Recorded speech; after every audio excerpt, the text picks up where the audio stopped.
Olá, estamos aqui em mais um AMBRcast e hoje nós estamos trazendo Dr. Jefferson Lamartine Galdino Amaral, que é graduado pela Universidade Federal de Goiás, tem residência em cirurgia geral, em cirurgia plástica, feitas aqui em Brasília, é membro titular da Sociedade Brasileira de Cirurgia Plástica, é presidente do Centro de Estudos do Hospital Daia, no Lago Sul, é preceptor do Serviço de Cirurgia Plástica do Hospital Daia e é o atual presidente da Sociedade Brasileira de Cirurgia Plástica, Seção Brasília. Dr. Jefferson, seja muito bem-vindo, é um prazer imenso lhe receber aqui, até porque eu acho que a gente tem muita coisa para discutir hoje, coisas importantes para a classe médica, né? E até para que as pessoas saibam o que está acontecendo por aí.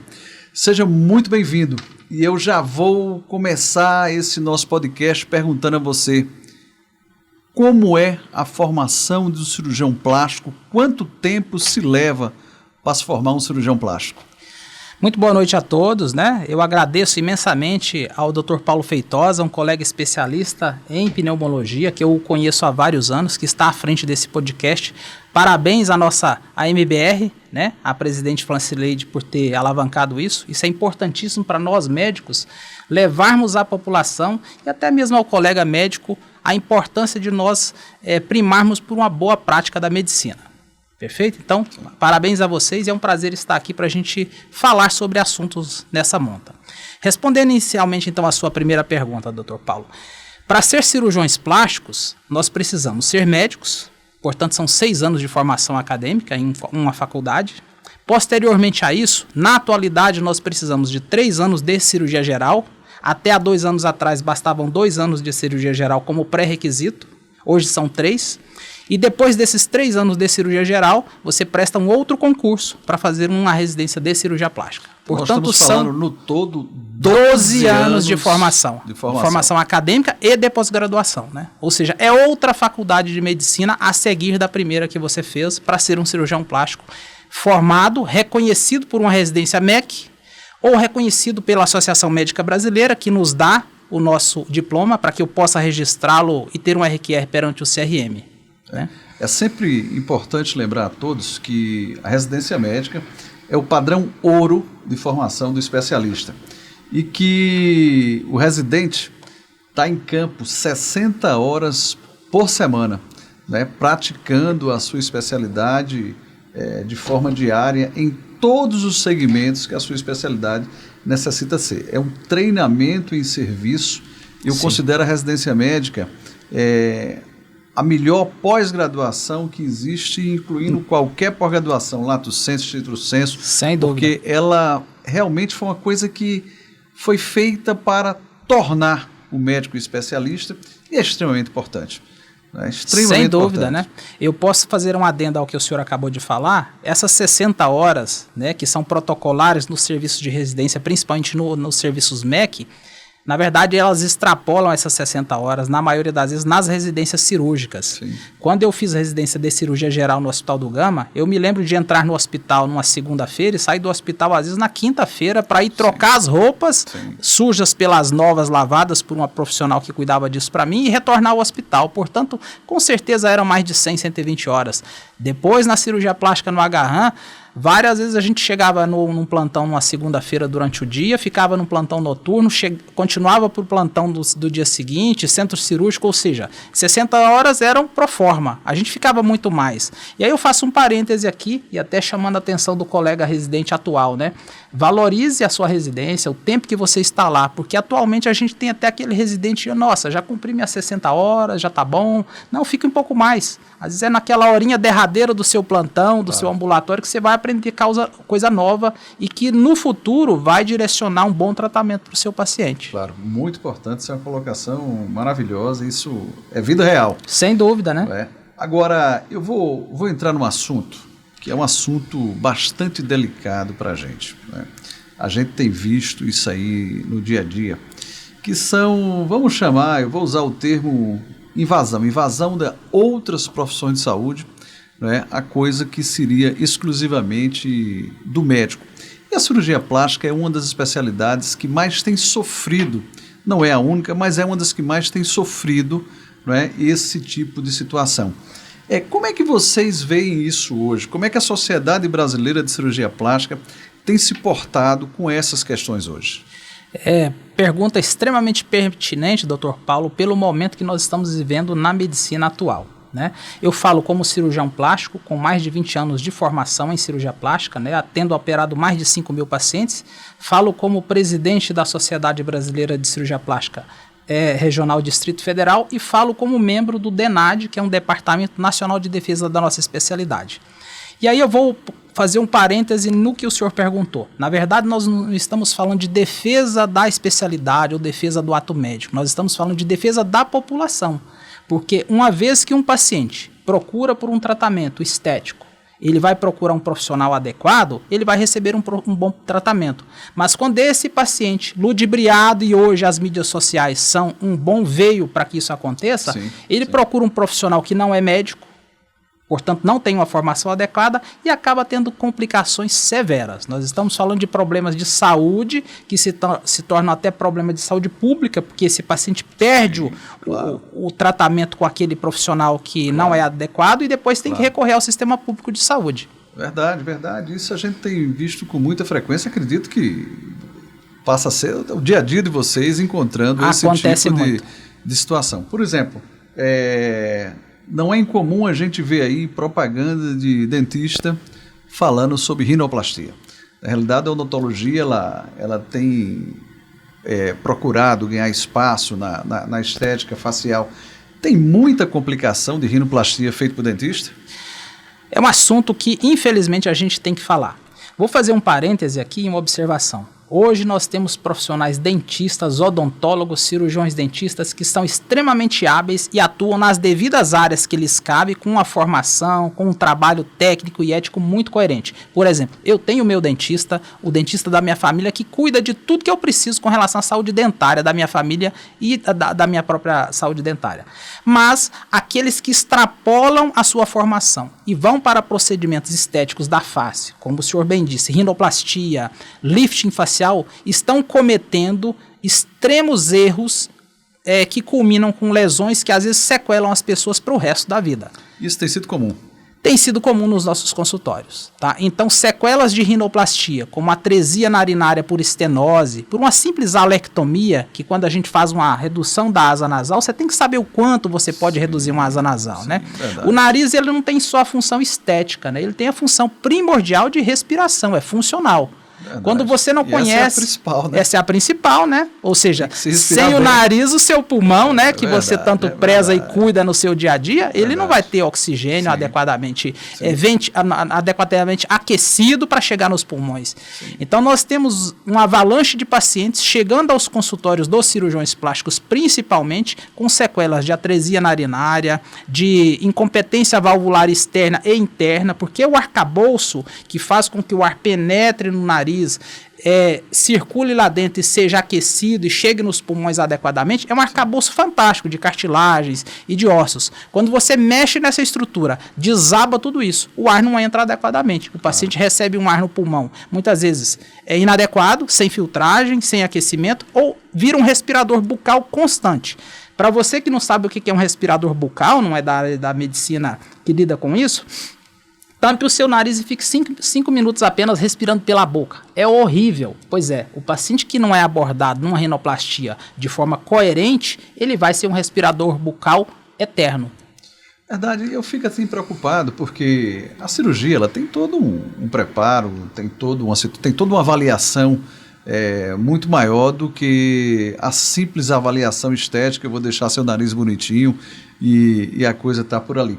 E outra coisa também que é muito falado, não é, na medicina, é que um cirurgião ele só está apto a resolver um problema quando ele sabe resolver os problemas, as complicações que aquela cirurgia pode fazer. Isso é um requisito básico, não é?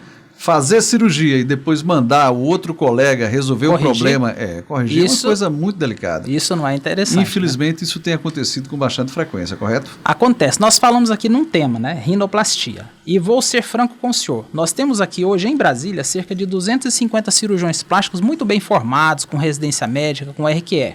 Talvez desses 250, haja vista a complexidade que é uma rinoplastia, que é um lifting de face, metades deles declinaram da prática da rinoplastia e do facelifting. Por quê? Por prudência e por coerência, ou seja, o cirurgião plástico ele pode ser muito perito em rinoplastia, em cirurgia de face e gostar muito disso e fazer bastante, ou ele pode falar não, rinoplastia é uma cirurgia um pouco complexa, lifting de face é um pouco complexo, eu prefiro ficar na mamaplastia, eu prefiro ficar no contorno corporal. Então a gente vê esses colegas, próprios cirurgiões plásticos, com muita deferência e com muita ética eles fazem isso, porque, veja, mesmo o cirurgião plástico com toda essa formação, às vezes não quer fazer rinoplastia, às vezes não quer fazer lifting de face e fica na cirurgia da mama, fica na cirurgia do contorno corporal, que tem também um grau de complexidade muito grande, inclusive com risco de vida, que a gente sabe. Ou seja, se alguns cirurgiões plásticos declinam de fazer rinoplastia,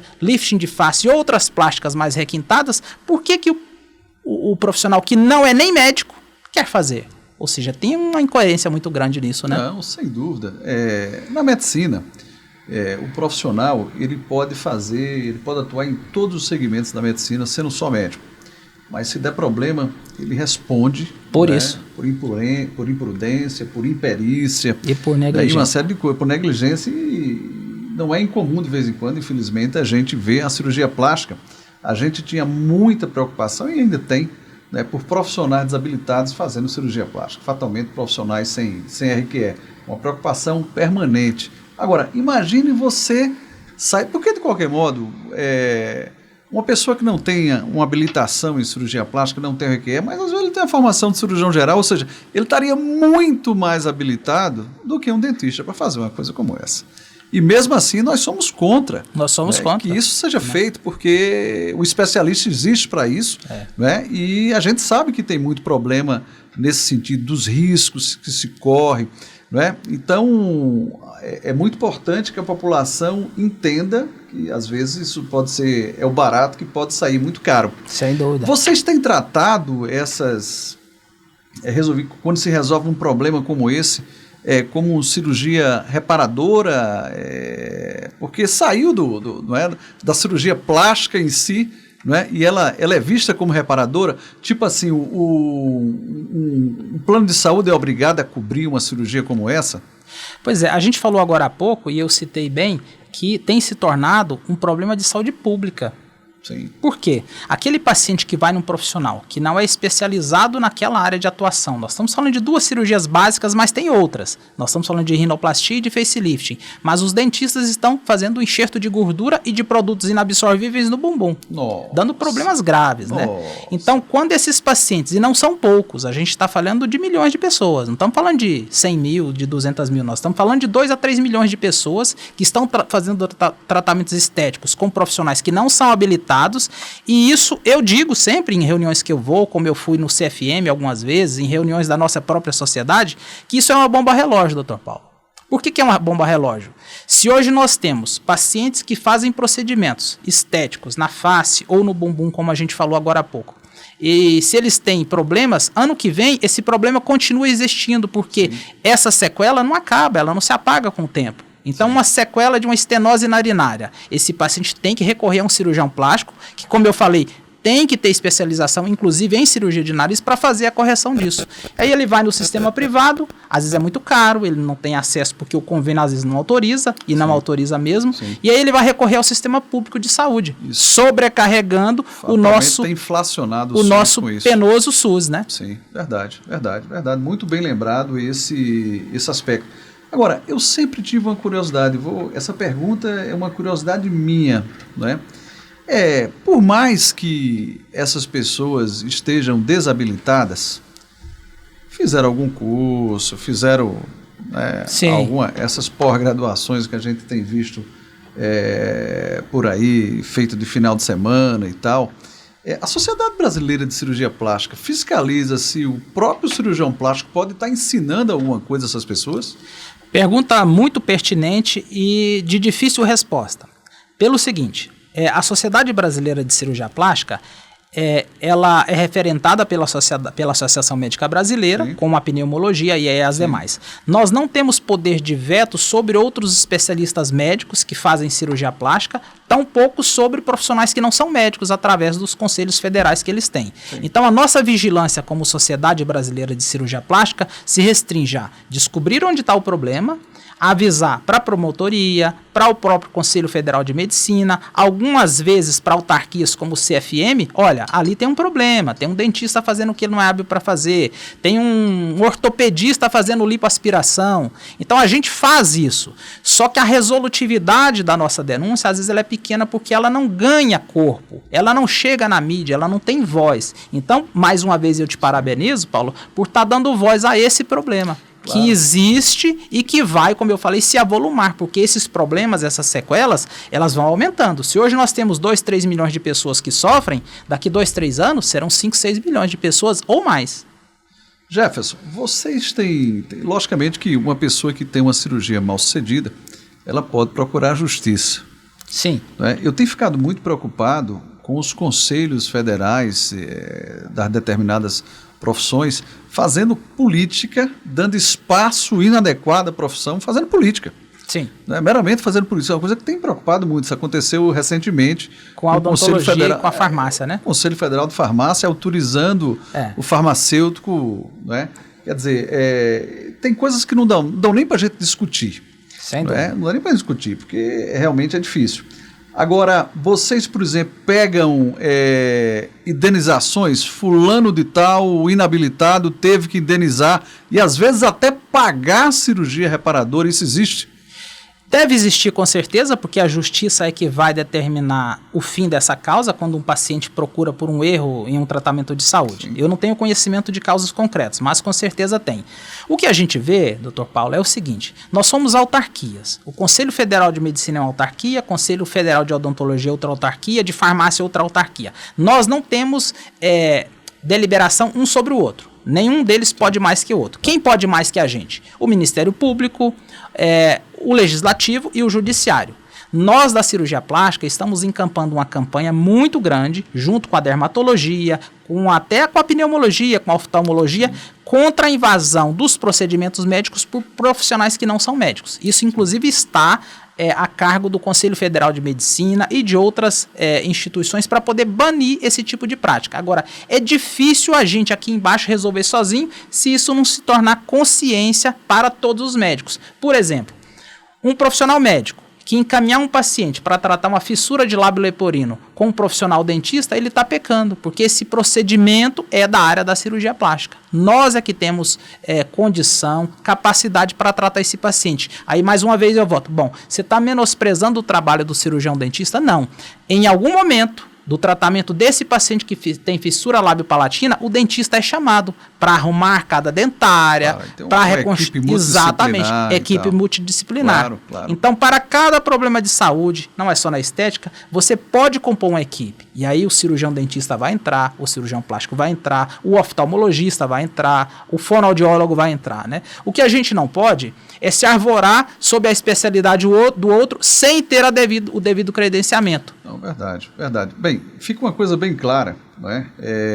Equipes multidisciplinares para tratar problemas de saúde são muito comuns e devem ser estimuladas. Cada um no seu quadrado, fazendo a sua parte. E não existe a necessidade, por questões econômicas, por excesso de cursos. Talvez a odontologia tenha isso, a medicina já tem também, né? A odontologia tem um excesso de cursos, ou outros cursos que o pessoal achou que o custo-benefício financeiro não seria, e aí você faz uma invasão de coisas que são absolutamente inadequadas. É uma coisa ultra temerosa para a população, né? Pessoas que procuram procedimentos estéticos precisam ter muito cuidado, e às vezes coisas simples. Eu vou dar um exemplo, né?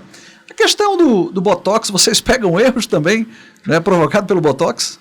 Quando a gente fala Botox, a gente encampa uma coisa um pouco maior, que são os procedimentos injetáveis, né? Sim. Então, sem dúvida, o Botox, quando ele é aplicado de forma inadequada, o paciente vai ficar sem a incursão da pálpebra superior, ele não vai abrir o olho adequadamente, mas isso, graças a Deus, passa com 3 ou 4 meses. Sim. O problema maior é aquele profissional que não tem formação adequada, injeta ácido hialurônico numa veia ou numa artériazinha que passa por aqui e pode determinar cegueira, trombose. Sim. Ou aquele profissional dentista, farmacêutico, bioquímico, que começa a injetar produtos no bumbum de um paciente, produtos inabsorvíveis, que fica ali para sempre. Vou citar um deles que, inclusive, nós da cirurgia plástica, junto com a dermatologia, a nefrologia, a urologia, estamos lutando para ser banido, que é o polimetilmetacrilato, conhecido como PMMA. Sim. O PMMA nada mais é do que um cimento líquido. Ele é líquido. Quando você injeta no bumbum, na face ou em qualquer parte do corpo, ele se consolida ali como um cimento mesmo, como uma coisa concreta. E dali ele só será retirado mediante uma cirurgia que é muitas das vezes sequelante.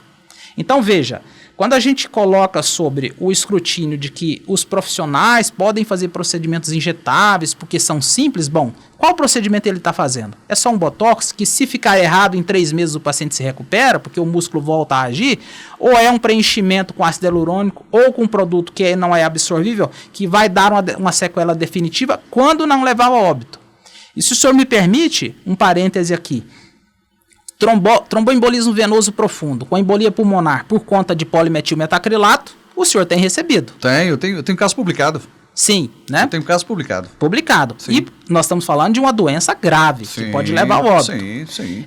Insuficiência renal aguda e insuficiência renal crônica por conta de polimetilmetacrilato injetado no bumbum ou em outras partes do corpo em grande quantidade, também tem aos montes por aí. Nós temos nefrologistas no Rio, São Paulo, Brasília, que catalogaram dezenas, eu não sei dizer se são centenas de pacientes com esses problemas de saúde. E pasmem, pacientes indo para transplante renal por conta de injeção de polimetilmetacrilato, determinando insuficiência renal aguda e crônica. Isso é muito grave. Muito grave, muito né? Grave. A justiça tem que ser mais ágil nessa questão, tem que haver um barramento dessas questões, porque quem sofre é a saúde, é o povo. É a paciente, é o paciente, que né? está lá, né, se submetendo àquilo, fatalmente, a maioria das vezes, de muito boa fé. O preço termina sendo uma coisa que faz ele decidir sobre aquilo, né? E a gente tem visto aí, infelizmente, cada vez mais coisas que terminam recorrendo a ter que fazer. E quando complica, aonde esse paciente vai parar? Exato, procura o cirurgião plástico. Nas plástico. mãos do cirurgião plástico. Perfeito. Né? Por isso que a minha pergunta, se essa cirurgia ela passa a ser reparadora, acredito que sim. Sem dúvida, ela tem esse escopo de cirurgia reparadora e, mais uma vez, tecendo louros à especialidade que cuida desses pacientes, que é a cirurgia plástica, mas não sem precisar de uma pneumologia, de uma reumatologia para cuidar desses pacientes também, de uma urologia, de uma nefrologia. Então, a gente da cirurgia plástica acaba sendo para-raio, inclusive, das críticas. Há pouco tempo, talvez ainda hoje, a gente tenha sido penalizado sob o subterfúgio, sobre a pecha de que, nossa, eles estão fazendo reserva de mercado. Ninguém pode mexer na estética senão o cirurgião plástico. Nem o dermatologista pode fazer determinadas coisas porque isso é explicitamente do cirurgião plástico por reserva de mercado. Bom, estamos nós hoje aqui, 7.000 cirurgiões plásticos, todos felizes da vida, operando seus pacientes, não tem reserva de mercado entre nós. É uma especialidade pujante economicamente, correto? Sim. Todavia, a gente hoje começa a receber esses pacientes e, se fosse reserva de mercado, doutor Paulo, eu queria que isso eclodisse aos montes. Eu queria essas complicações aos montes no meu consultório para eu oferir lucro em cima disso. Eu não quero e nenhum dos profissionais colegas da especialidade querem isso. A gente deseja, inclusive, que isso seja barrado, seja punido, para que esses pacientes não sofram e cheguem até nós. Porque quando chegam até nós, o tratamento é extremamente caro, porque são várias etapas. Quando a gente fala de uma reconstrução de nariz por uma necrose, por uma estenose de válvula externa ou interna, a gente está falando de uma reconstrução nasal que, maioria das vezes, ela chega a 4, 5 tempos cirúrgicos intervalados por 4 ou 5 meses. Olha aí, Veja a complexidade. Despesa que esse paciente que inicialmente pagou por um processo ali mais barato, digamos assim, né, o que é que vai ter que existir, o quanto ele vai ter que pagar ou recorrer ao SUS para ter o seu nariz funcionalmente. De volta, né? E tem casos que são irreparáveis? irreparável para a medicina moderna é uma palavra quase que não usada, graças a Deus, né? Nós Sim. temos recursos muito, muito interessantes, mas às vezes a funcionalidade não fica perto do que era anteriormente. Então aquele nariz que tem pelos, que tem devidas curvaturas, cornetos, que tem válvulas nasais que respiram adequadamente para aquecer o ar, chegar no pulmão e não dar pneumonite química e tudo mais em devidas situações, esse nariz não vai funcionar mais. Então o paciente vai ser um respirador bucal crônico, vai respirar mal, vai ter ronco a noite inteira, vai ter apneia do sono, ou seja, ele tem um problema funcional. E do ponto de vista estético, a gente tem que lembrar bem, não é mal nenhum, você que não gosta do seu nariz, querer operar o nariz, querer mudar um pouco, se embelezar um pouco, cuidar da sua autoestima. Faça isso sim, mas faça com critério. Tem médicos especializados que podem te ajudar. Você não precisa só por preço ou porque você viu no Instagram uma página bonitinha de um profissional que não é especialista fazendo isso. Porque hoje a gente tem que alavancar também esse ponto que as mídias sociais deram voz, Claro, né, sim. aos imbecis. Inclusive teve ministro, teve grandes estudiosos que falaram isso, né? Não, sem dúvida. E a história de ver... Aliás, nós temos uma limitação muito grande, né? Porque o médico não pode mostrar isso. Não é? O antes ou depois. Parece que agora... Tem uma resolução nova, né, do Conselho Federal de Medicina. A gente fez um podcast para... Não é isso... Mas assim, nós somos muito mais amarrados... Sim, sem dúvida. Questão. A nossa legislação. As nossas regras são muito do que... mais rígidas. De outras profissões, perfeito. De outras profissões. A gente tem visto isso. Você falou até em bumbum. Quer dizer, dentista fazendo bumbum é um absurdo que não tem tamanho. É um absurdo que não tem tamanho. Eu acho que a medicina nunca teve a ideia de invadir a odontologia. Aliás, em vários países na Europa é muito comum. Para você ser dentista, você precisa ser médico. E tem algumas razões que se justificam isso. E você está escutando, eu sou filho de dois dentistas. Sim. Não é? Então, não teria nenhum preconceito e tal. Então, cada um atuando no seu quadrado, isso é que é o justo. Lógico, né? Não é? A Sociedade Brasileira de Cirurgia Plástica disponibiliza o nome dos colegas que tem RQE. E é sempre importante você que vá fazer algum Sem procedimento, ver se aquele médico, né, tem o RQE, se ele realmente é especialista. Isso é uma coisa importante, até para que o arrependimento não venha depois. A sociedade tem mobilizado isso, mostrado os colegas que têm RQE. Isso é uma coisa comum, porque nós já tivemos, independente da invasão por não médicos, problemas de médicos, né, inclusive com cassação, com tudo isso, que sem estarem habilitados, né, fazendo procedimentos aí da cirurgia plástica. Sem a devida qualificação. Então você tem o RQE de pneumologia. Eu tenho o RQE de cirurgia geral e de cirurgia plástica. Sim. Eu atuo na área que eu formei. Sim. Quando eu faço um procedimento que está fora da minha qualificação, eu não posso divulgar que eu sou especialista nisso, em mídia social, nem no meu consultório, nem no meu cartão, nem no meu carimbo, correto? Disso, e eu não posso fazer. Mas, infelizmente, tem médicos que fazem isso, sem serem especialistas. Tem uma resolução do Conselho Federal de Medicina, salvo engano, é uma resolução de 2003, que nessa resolução é a única vez que o nosso Código de Ética Médica fala que... Não, o Conselho Federal de Medicina fala que é vedado ao médico que não seja especialista, pelo menos em cirurgia plástica, fazer lipoaspiração. É o único procedimento médico que, para fazê-lo, você tem que, no mínimo, ser cirurgião geral. Não tem outro, correto? Mas, mesmo assim, a gente vê... Esses dias eu vi um post de um ortopedista aqui em Brasília fazendo lipoaspiração, enxerto de gordura em bumbum, enxerto de outros produtos em bumbum. Ortopedista. Bem, aqui fica a nossa crítica também, né, dentro da própria classe médica, são coisas inadmissíveis e quando dá problema sério, as pessoas são punidas. Se a gente fizer uma pesquisa, a gente vai ver que muitos colegas perderam seus CRMs por atos como esse. Isso é muito grave, né? E também precisa ser alertado. E a gente está falando de médicos, porque você pode ter uma residência de cirurgia geral, que hoje é 3 anos, e achar que está habilitado a fazer qualquer coisa. Bem, todo mundo pode se habilitar.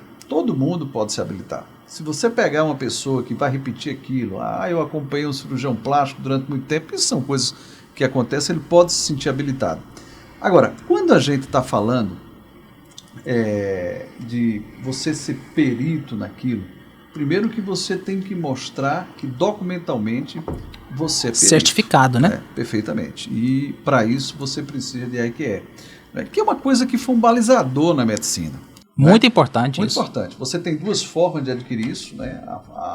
Fazendo a residência, e aí pelo MEC, a residência do MEC, você adquire o RQE, ou fazendo o título de especialista pela especialidade, tá certo? É outra forma também de você obter o RQE, e boa parte dos médicos tem as duas coisas. Sim. Além de fazer a residência, faz prova de título. Porque são coisas realmente muito importantes. A maioria das sociedades especializadas na medicina, tá certo? Incentivam e até meio que exigem que as pessoas se titulem, porque isso faz a diferença. Sem dúvida. Além da residência ter passado por um título.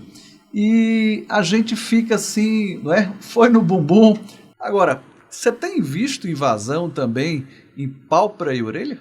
Muito comum. Parece que é um pacotão, sabe? Aquele profissional que não é médico, que não é especialista, ou até o médico que não tem especialidade em cirurgia plástica, ele se arvora o direito e acha que tem o conhecimento adequado para fazer pálpebras, para fazer nariz, para fazer otoplastia, para fazer face, para fazer tudo. E aí, pasme, o dentista está colocando o produto no bumbum, né? Onde que tem dente no bumbum, né? Isso realmente tá?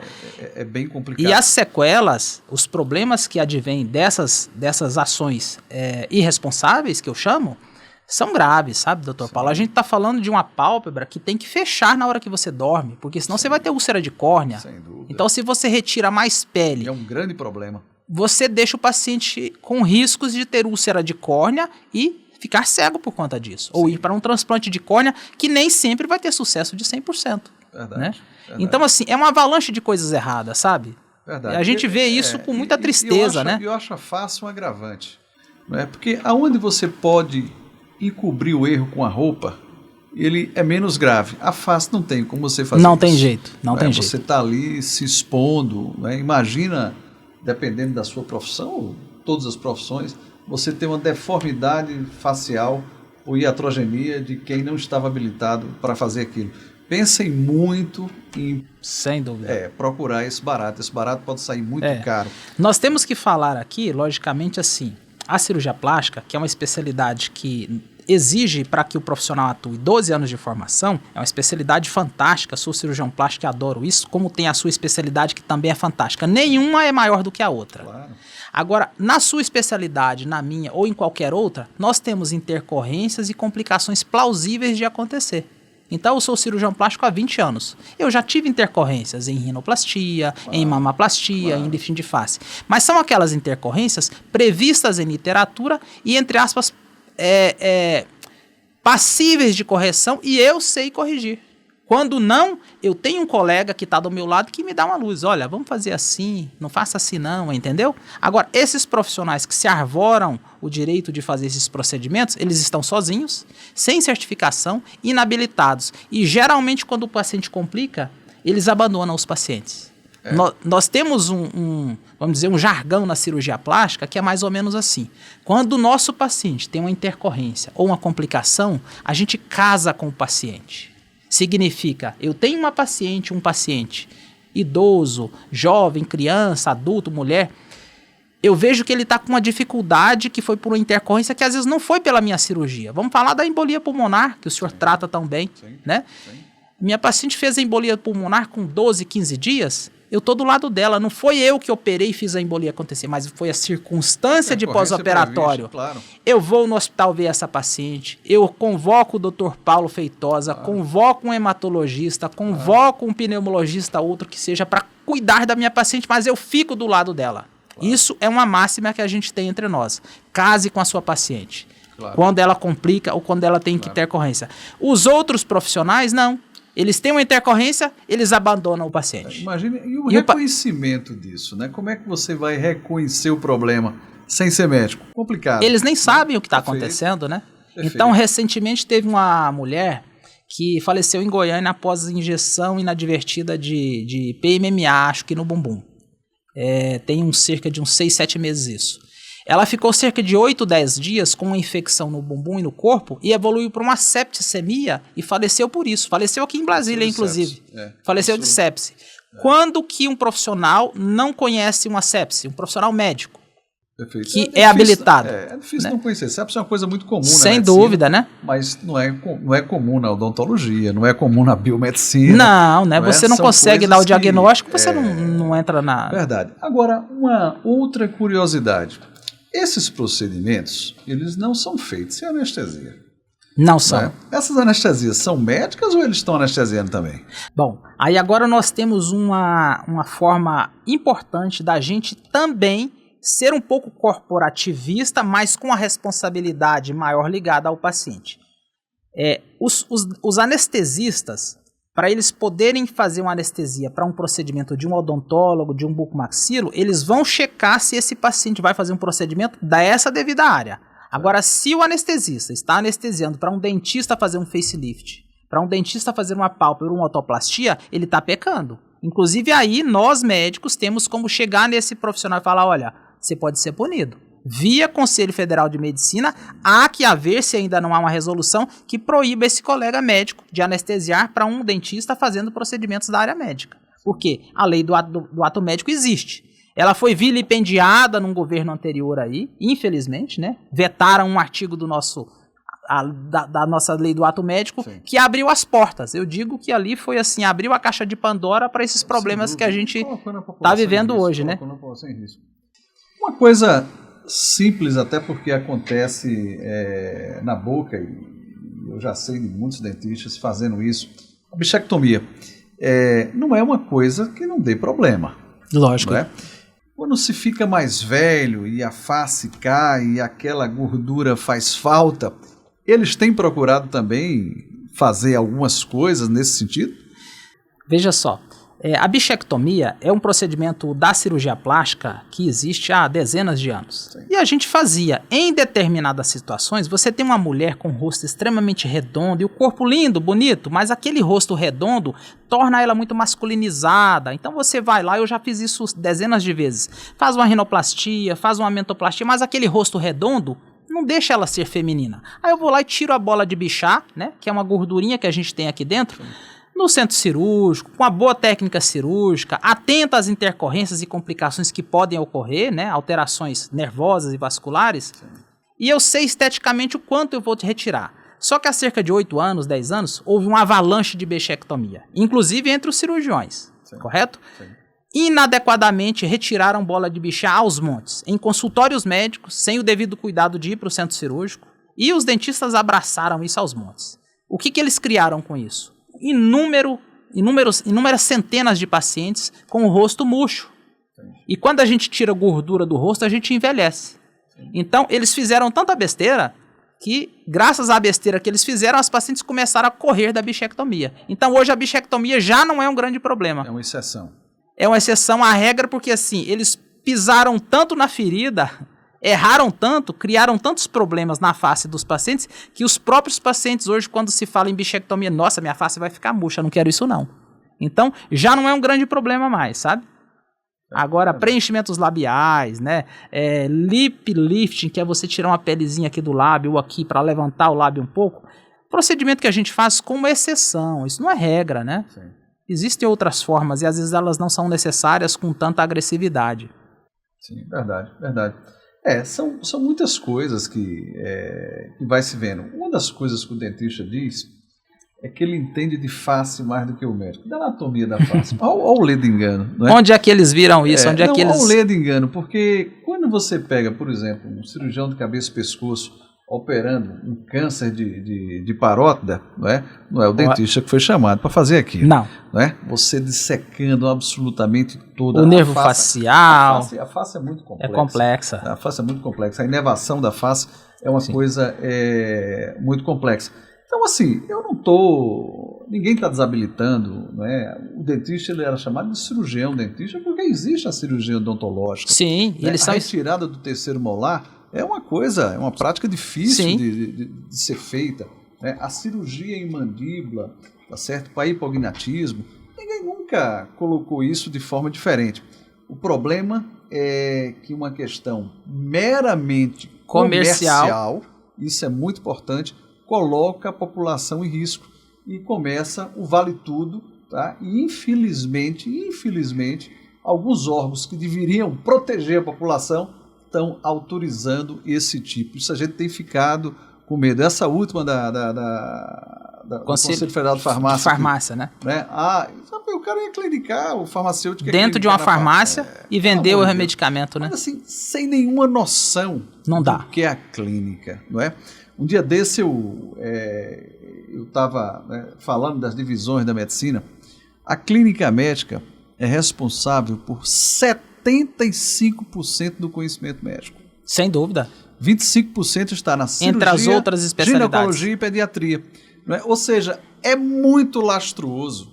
Sim. Não é? Então, a base, né? Claro, você tem uma dificuldade. Você forma o subespecialista por pura necessidade. Sim. Não é por... Não é? Ninguém... Se o cirurgião plástico se o cirurgião geral tivesse habilitado para fazer cirurgia plástica, o cirurgião plástico não existia. Não precisaria. Mas como isso não acontece, você forma a subespecialidade. Exatamente. Tá certo? Para poder... Isso é uma defesa da população. É necessário a gente compreender a necessidade das especialidades, né? Verdade. A quantidade de doenças que se tem é muito grande. E até você se atualizar na sua especialidade é uma coisa difícil. Sim. Devido à grande dinâmica que você tem. Não é? Então, se pensar que uma prática de balcão é suficiente para se clinicar é muito difícil. Não pode, né? Mas existe a farmácia clínica, gente. Essa diferença aí é astronômica. Né?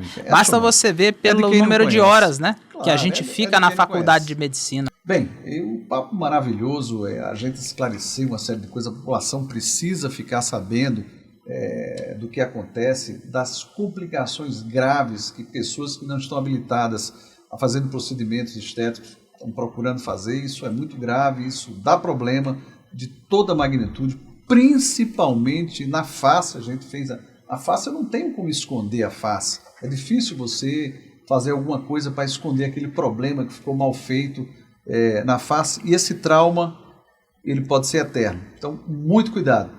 Jefferson, eu gostaria que você fizesse as considerações finais e fizesse um alerta à população sobre isso que, infelizmente, vem acontecendo com muita frequência. Tá. Vale o alerta que a Associação Médica de Brasília está fazendo, né? Ou seja, a valorização da especialidade médica, né? Dos médicos, porque a gente vê que no final das contas quem sofre é o paciente, né, doutor Paulo? Sim, verdade. Então o paciente que é ludibriado, essa palavra eu uso na sua inteira afirmação, ele é ludibriado por mídias sociais, por propagandas enganosas, às vezes por preço.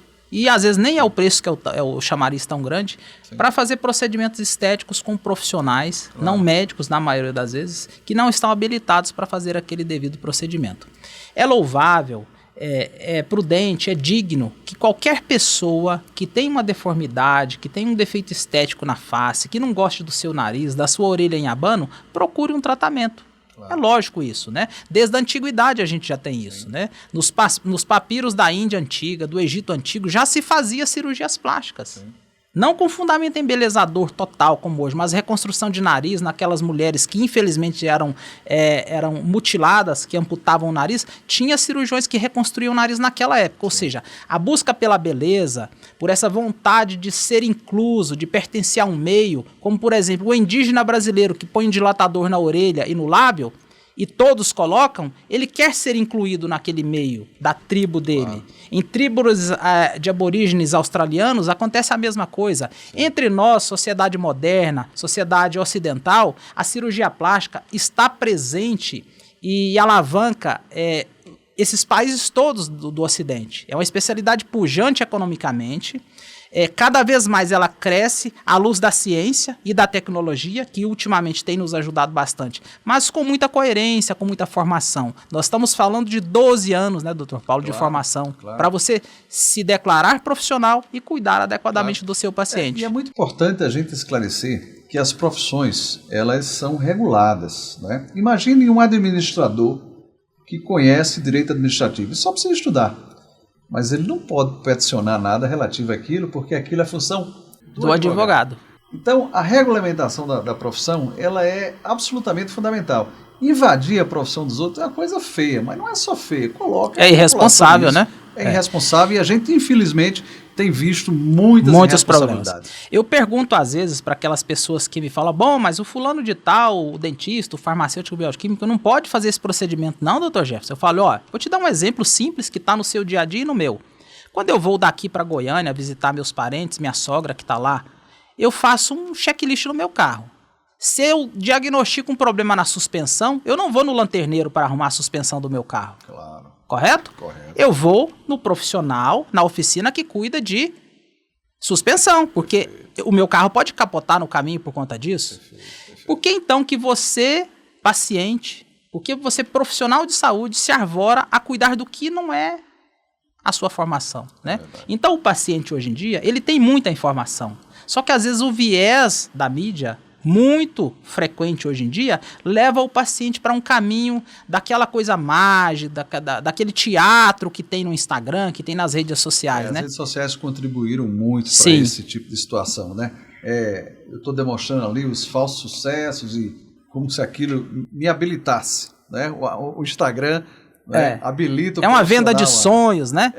Não que não verdade. possa ser usado, né? E o Conselho Federal de Medicina foi muito sábio nesse ponto, em estudar esse assunto e criar uma legislação pertinente para que o médico possa divulgar o seu trabalho. Sim. É prudente que eu, cirurgião plástico, divulgue que eu trabalho bem com face, com rinoplastia, mas eu tenho que alertar, olha, eu faço essa cirurgia com muita prudência, faço em hospital ou em clínica, essas intercorrências podem aparecer, se acontecer isso eu tenho que estar do teu lado para cuidar de você. E a gente não vê isso nos outros profissionais. É aquele ator que coloca uma clínica bonita, né? Um paciente sempre um amigo, um parente, alguém assim, ali mostrando, fazendo os pacotes, né? Então, assim, é uma comercialização, uma mercantilização que é nojenta, né?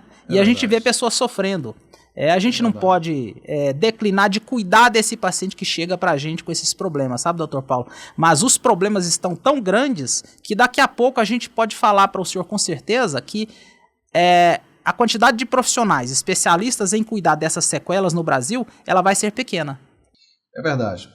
Maravilhoso, essa discussão foi muito boa, né? Infelizmente a gente tem tempo, senão a gente passava aqui o dia inteiro discutindo. Agradecemos muito ao Dr. Jefferson, né, que hoje é o presidente da Sociedade Brasileira de Cirurgia Plástica, seção DF, a sua presença, o quanto foi esclarecedor. E o grande recado é, você, paciente, tenha muito cuidado, né, para não procurar um profissional desabilitado. Isso pode custar muito caro. O barato pode sair muito caro. Obrigado a vocês, obrigado, Dr. Jefferson, né? E esperamos que as coisas fiquem diferentes, né? Que sejam realmente regulamentadas, dando segurança à população. Eu agradeço imensamente ao convite da MBR, em nome do Dr.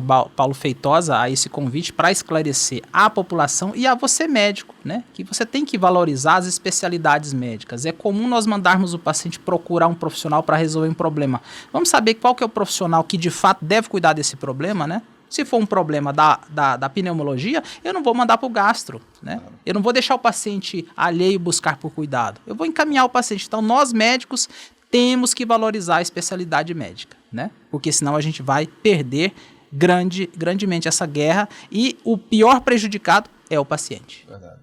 Bem, hoje a gente fica por aqui e até o próximo podcast. Obrigado a todos. Ok.